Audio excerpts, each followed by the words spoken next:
Días de nadie, de Hugo Valdés. El regreso. Lo sorprendió el aire de la madrugada.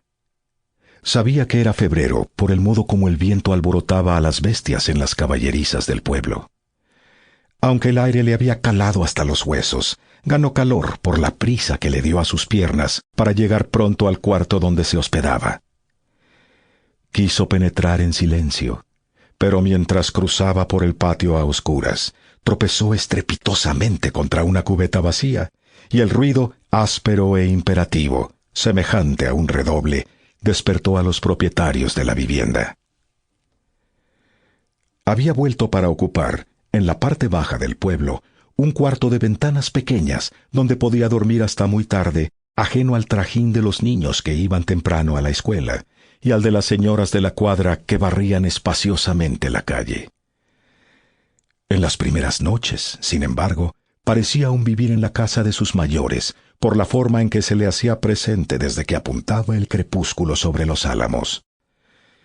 Iniciaba su ronda ya que se encendían las farolas en las esquinas, entregándose al dictado de sus propios pasos, como si éstos pudiesen llevarlo a una noche de varios años atrás, en que regresó a su hogar como flotando, mientras, con lento fervor, y mirando hacia la huerta frontera, se acariciaba la mejilla por el beso que le había dado Rosario.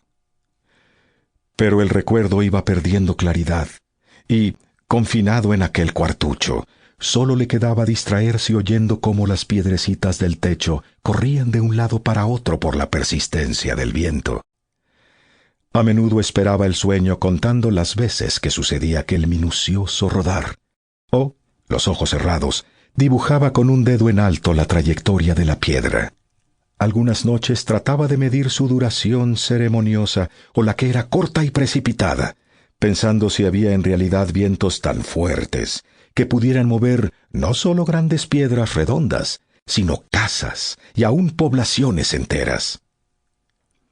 Le gustaba soñar que entraba a la casa de sus padres como un visitante llegado de tierras muy lejanas.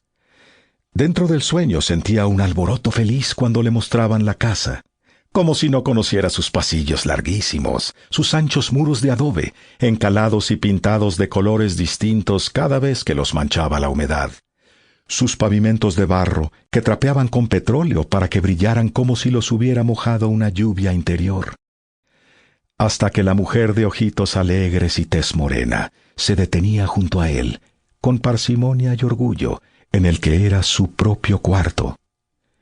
Pero cuando indagaba por la persona que dormía allí, y quien, según la mujer, se había ido para regresar cualquier día con el dinero y la gloria, por la emoción que suscitaba, prefería no haber hecho jamás aquella maldita pregunta, ni entrar a su casa como forastero, sino poder regresar a ella mañana mismo, en la realidad de aquel mes de febrero, como el hijo que se había marchado, solo para volver más pobre y confundido que como partió. La tercera vez que soñó lo mismo, se despertó con un grito ahogado. Con los dedos lentos y nerviosos, se descubrió un sudor frío que le bajaba desde las sienes hasta el cuello y el pecho. Quiso dormirse de nuevo, pero el viento oscuro del mes se desató de pronto por entre las calles del pueblo. Golpeó con furia los vidrios de las ventanas pequeñas del cuarto.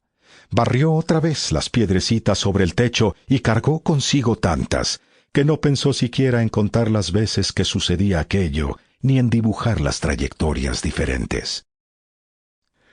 Se acostumbró de tal forma a seguir la poderosa manifestación del viento, cuando doblaba las láminas de los corrales o al empujar los batientes, que pudo escuchar entonces los únicos ruidos vivos a esa hora, los aullidos de decenas de perros. Y mientras creía asegurar el sueño frotándose los párpados, unas respiraciones sin origen invadieron todos los rincones, por debajo de la cama de resortes, y aun donde no había un solo mueble, y sintió una tristeza como para morirse, cuando pensó que aquellos sollozos debían ser parecidos a los de su madre durante el tiempo en que él se había ido. Se dio cuenta de que ya no podría dormir, sino hasta que el alba sorprendiera por asalto sus pensamientos sin orden, y se levantó para salir por un momento del cuarto. Sample complete. Ready to continue?